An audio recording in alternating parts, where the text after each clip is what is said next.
अपना एक वोट जनाब गगन प्रकाश यादव साहब के हक में इस्तेमाल करें, जिनका इंतखाबी निशान लिफाफा है। और आप जानते हैं कि मजलिस इत्तेहादुल मुस्लिमीन पीडीएम का हिस्सा इसलिए बनी कि पल्लवी पटेल साहबा ने ये कहा कि जब तक उत्तर प्रदेश में दलित, पिछड़ा और मुसलमानों से इंसाफ नहीं होगा, हम उस मकसद को हासिल नहीं कर पाएंगे जो सबके लिए जरूरी है।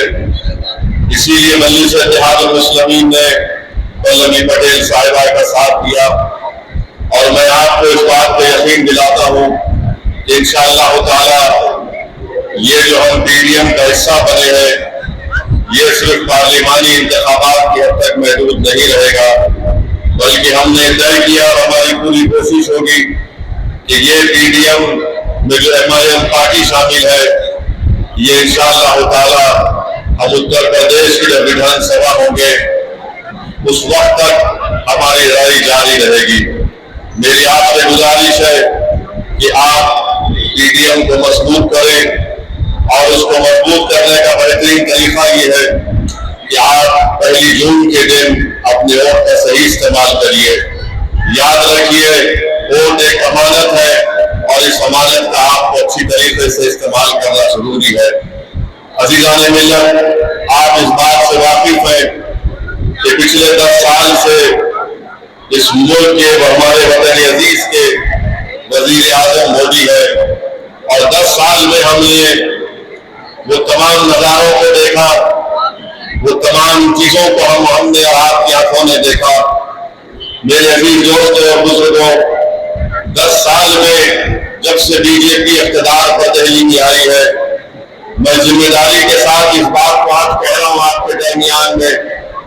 मैंने पार्लियामेंट के सेशन में भी इस साल फरवरी के महीने में जब पार्लियामेंट का सेशन हुआ था, मैंने सदर जमहूरिया के खुतबे में अपनी तकरीर में कहा कि भारत के जो 17 करोड़ मुसलमान हैं अल्पसंख्यक समाज के, इनका वो हाल है जो 1930 में हिटलर के जमाने में यहूदियों का हाल था। और जब हिटलर जर्मनी का हुक्मरान था तो उस जमाने में 1930 में पहले यहूदियों के ताल्लुक से उनको बदनाम किया गया। फिर हिटलर ने कहा कि इनको जर्मनी से मोहब्बत नहीं। फिर हिटलर ने इनके कपड़ों पर हमले करवाए, इनके खाने पीने के तरीके पर हमले करवाए। फिर उसके बाद हिटलर ने उनके घरों को तोड़ाया। फिर उसके बाद हिटलर ने यहूदियों के खिलाफ पिक्चर बनाई और इन पिक्चर्स के जरिए ये पैगाम दिया गया कि जर्मनी के उस वक्त यहूदी जर्मनी से मोहब्बत नहीं करते। और आखिरकार हमने देखा कि जर्मनी में क्या हुआ।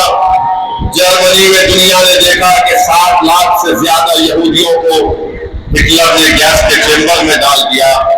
हिटलर के जमाने में यहूदियों के खिलाफ तकारीर किए जाते थे, उनके खिलाफ शहर उठा दिया जाता था। मेरे अजीज दोस्तों और बुजुर्गों, आज 2024 में हम हैं।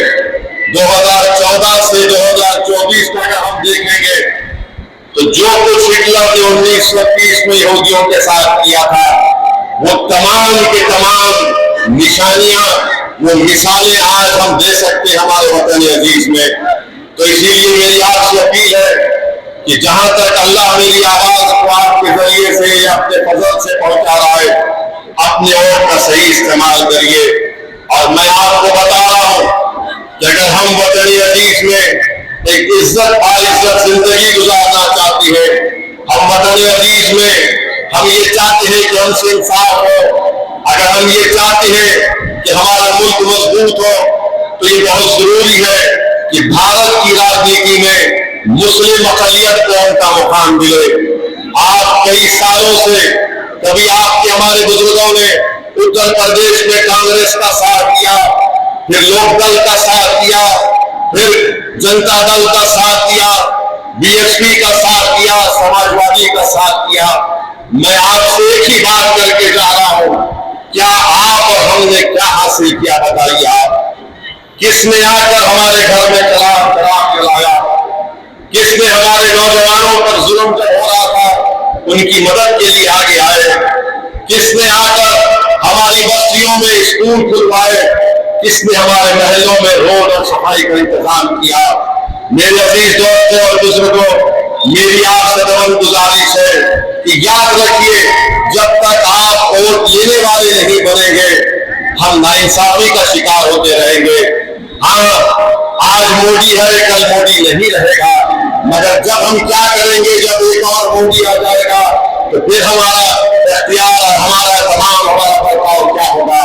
अभी से आप कोशिश करिए कि आपकी लीडरशिप को बनाइए। उत्तर प्रदेश हो या भारत हो, हर समाज का एक नेता है। अगर किसी समाज का कोई नेता नहीं है तो भारत के 17 करोड़ मुसलमान हैं। मैं आपके दरमियान में आकर ये बात इसलिए नहीं कह रहा हूं कि मुझे मुस्लिम समाज का नेता बनना है, हरगिज़ नहीं। अल्लाह मेरी नीयत को जानता है। मैं आपसे अपील कर रहा हूं कि अगर मैं खराब हूं या हम तमाम में से किसी को एक बनाइए, मैं उसके पीछे खड़े होकर काम करने को तैयार हूं, मगर नेता आपके ही दरमियान में से आएगा। कोई अब आसमान से गिरने वाला नहीं है, कोई जमीन के नीचे से निकल कर आने वाला नहीं है। आपको अपना नेता बनाना पड़ेगा और उसी वक्त मुमकिन होगा जब आप वोट लेने वाले बनेंगे। आप बरसों से 40-45 साल से हमसे वोट डाल रहे हैं और हम वोट लेने वाले नहीं बन रहे, और इसलिए नहीं ले पाते क्योंकि हमको डरा दिया गया कि अगर हम वोट लेंगे तो कोई और जीत जाएगा, फिरका परस्त ताकतें जीत जाएंगी, बीजेपी जनसंघ जीत जाएगी। मेरे अजीज दोस्तों और बुजुर्गों, मैं अपनी बात को आपके सामने दलील के साथ प्रूफ कर दूंगा। मेरा आपसे यही सवाल है कि क्या 2014 में आपने नरेंद्र मोदी को वोट दिया था? कितनों ने वोट नहीं दिया था? हाथ उठाइए। क्या आपने 2017 में बीजेपी को वोट दिया था? क्या आपने 2019 में दिया था? क्या आपने 2022 में दिया था? क्या 2024 में देंगे आप? नहीं देंगे? हाथ उठाइए। अब आप अपने दिल का हाथ रखकर सोचिए, कैसे 2014 में नहीं आया था तो कैसे बीजेपी जीत गई? 2017 में कैसे बीजेपी जीत गई? 2019 में कैसे बीजेपी जीत गई? 2022 में कैसे बीजेपी जीत गई? ये आपके हमारे दिलों में एक चीज डाल दी गई है कि तुम अगर वोट लेने वाले बनोगे तो बीजेपी जीत जाएगी। बीजेपी आपके वोट से नहीं जीत रही है, मैं आपको बता रहा हूं। बीजेपी इसलिए जीत रही है कि समाजवादी पार्टी कमजोर है। बीजेपी इसलिए जीत रही है कि कांग्रेस का दम कम नहीं रहा। बीजेपी इसलिए जीत रही है कि बहुजन समाज पार्टी अपने उसूलों को खो चुकी है और हमको आकर कहा जाता है कि तुम अपने वोट को मुत्तैदा इस्तेमाल करो।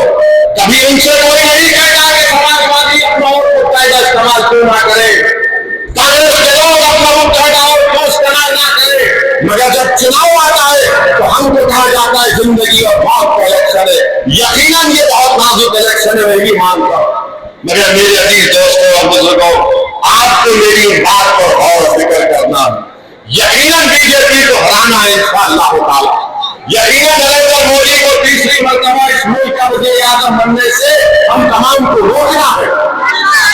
मगर जो लोग आकर ओवैसी से कहते हैं ओवैसी तुम्हारी वजह से ऐसा हो रहा है, मैं उनसे पूछना चाहता हूं, बताओ क्या किसी अखिलेश यादव के रिश्तेदार के घर पर बुलडोजर चला?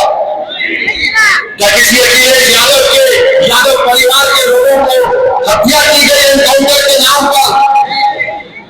क्या किसी यादव परिवार के महिला से कहा गया कि अपने सर से जो हिजाब पहनने निकालो नहीं? किसी इबादतगाह को निशाना बनाया गया नहीं?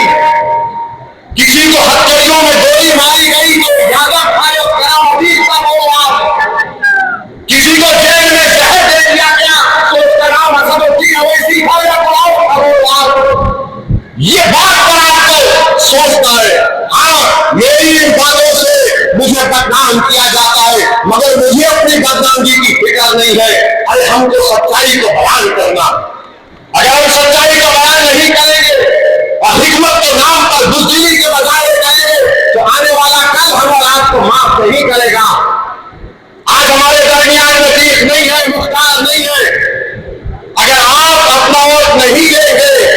तो या तो आपको सियासी तौर से मार दिया जाएगा या फिर स्लो पॉइजन देकर आपको जिस्मानी तौर पर खत्म कर दिया जाएगा।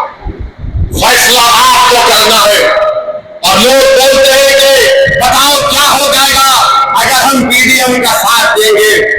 मेरे अजीज दोस्तों और बुजुर्गों, देश के वजीर आजम मोदी है, उनकी भाषा का इस्तेमाल आपने देख लिया कि 10 साल से मोदी क्या भाषा इस्तेमाल करते हैं। वजीर आजम है, प्रधानमंत्री है, कभी कहते हैं कि कपड़ों से देखकर पहचान लो, कभी कब्रिस्तान और शमशान की बात करते हैं, तो अब कह रहे हैं कि हम घुसपैठी है, अब कह रहे हैं कि हमारी बेटियां, हमारी महिलाएं ज्यादा बच्चे पैदा करती है, अभी कह रहे हैं कि हिंदू बहनों के गले से मंगलसूत्र उतारकर मुसलमानों को दे दिया जाएगा। जिहादी कह रहे हैं, कभी मोदी कहते हैं कि झारखंड में जाकर तकरीर करके मोदी ने कहा कि झारखंड के किसी जिले में जुमे के दिन छुट्टी का ऐलान कर दिया गया, तो मोदी ने कहा देखिए यहाँ पर मुसलमान जुम्मे की छुट्टी मना रहे, अब क्या मुसलमान संडे के दिन ईसाइयों से रहेंगे, और अगर नहीं करेंगे तो क्या हिंदुओं से रहेंगे। ये जबान के वजीर आजम को जेब देती है। नरेंद्र मोदी के आप किसके वजीर आजम है? आप भारत के 133 करोड़ जनता के प्रधानमंत्री है या नहीं, बताइए आप। बल्कि मैं तो यहाँ पर आपके दरमियान में खड़े होकर कह रहा हूँ कि नरेंद्र मोदी आप भी मंगलवार को सोमवार को छुट्टी डिक्लेयर कर दो, हमको तैयार नहीं है। अगर वो उसके भी दिल नहीं करता तो आप ये कह दो हफ्ते में 7 दिन नहीं रहेंगे, 8 दिन रहेंगे, उसको कह दिए उसका नाम मोदी वाह होगा। अगर भारत की गरीबी मोदी वाह करने से खत्म होती है तो करके बताइए हमको, करके बताइए ना। मगर मोदी अपनी तकरीर में सिर्फ मुसलमान मुसलमान मुसलमान मुसलमान कर रहे हैं।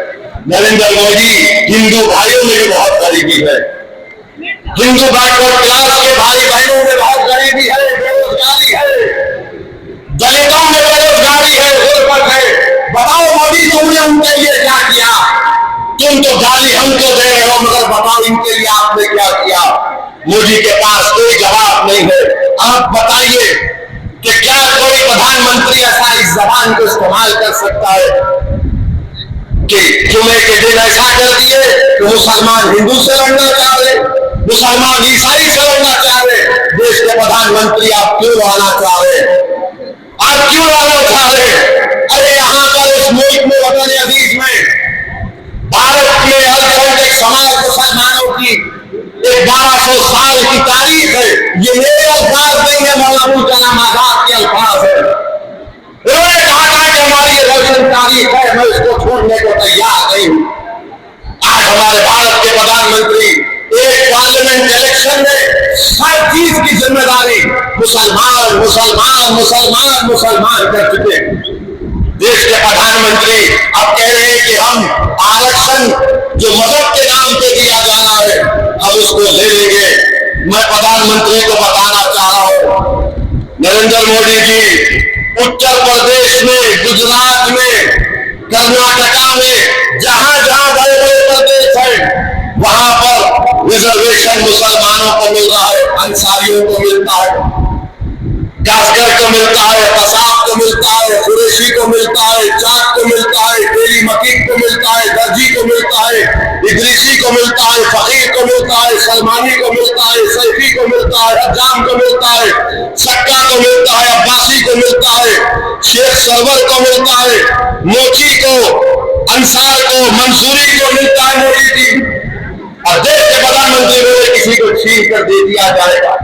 क्या मजाक कर रहे भारत के वजीर आजम?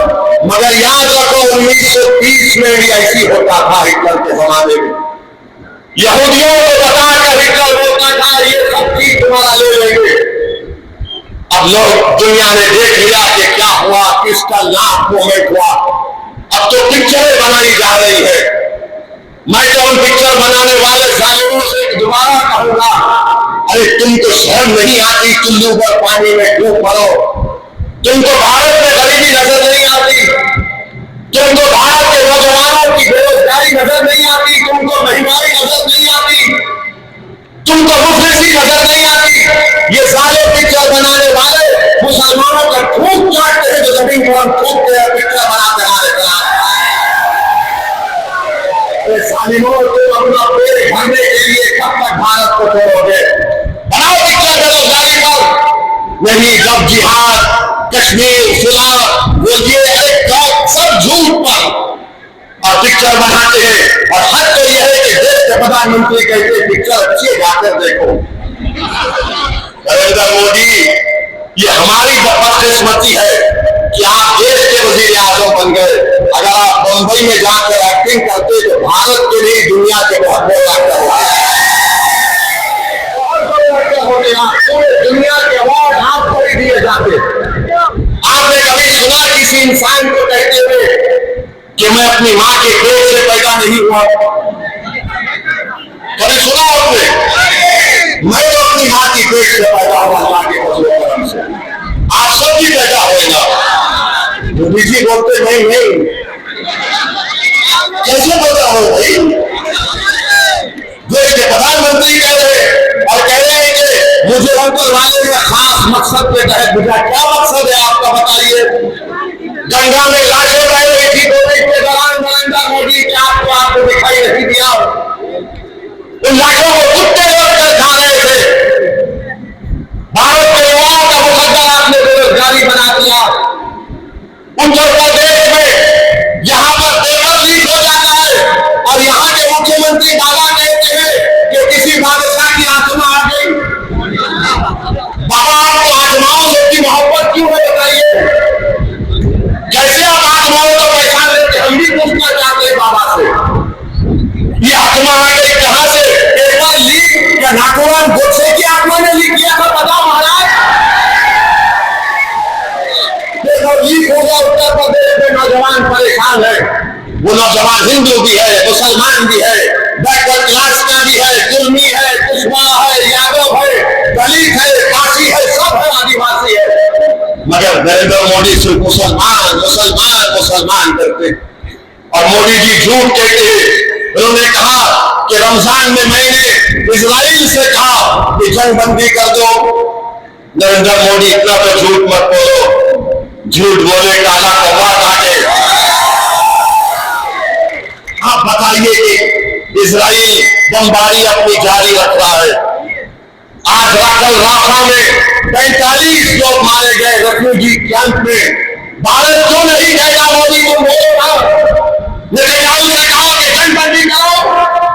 मगर भारत से आज से चंद दिन पहले स्पेन में कश्ती को रोक दिया गया, जिसमें 27 टन हथियार था, असला था, एक्सप्लोजन थे, जो भारत से जा रहा था इजराइल को। और मोदी